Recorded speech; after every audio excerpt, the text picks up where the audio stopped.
Gregor Abelt, palju õnne turniiri võita, et kui rahule turniiri külbides jääda saab? Aitäh, võitsime ära ja kodus võitsime need 3 mängu ära, et ma arvan, et võime rahule jääda. Täna võitsite ameeriklasi suhteliselt suurelt, et mille seest sa ameeriklastest paremad olid? Ma ei oskagi niimoodi konkreetselt mingit põhjust tuua, milles me paremad olime. Et alguses oli probleeme Maala vastu, aga siis saime mängu jooksma ja saime kaitses vähe rohkem pidama, et ma arvan selle pealt. Kui palju peavalu teile valmistas see ameeriklaste agressiivne maalapressing?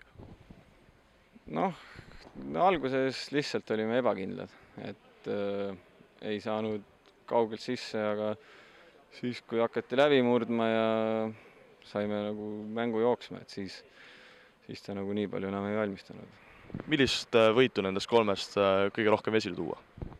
Ma arvan ikkagi seda esimest Gruusia vastu, et nad olid ikkagi kõige tugevam võistkond ja et ma arvan, seda Gruusia vastu seda on kõige magusam võit.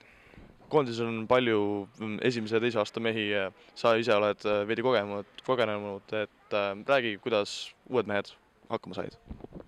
Minu arust said kõik väga tipp-topp, kõik jäid hakkama.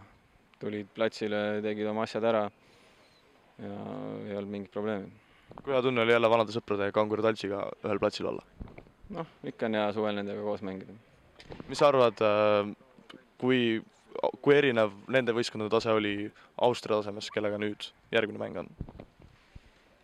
Ma ei oska seda hinnata, et eks see näitab, kui me nendega mängime. Aga kas meeskond on sellises vormis, nagu te tahaks, et meeskond oleks? Meil on natukene veel aega ja 2 kontrollkohtumist veel, et ma arvan, me jõuame sinna vormi, jah. Aitäh!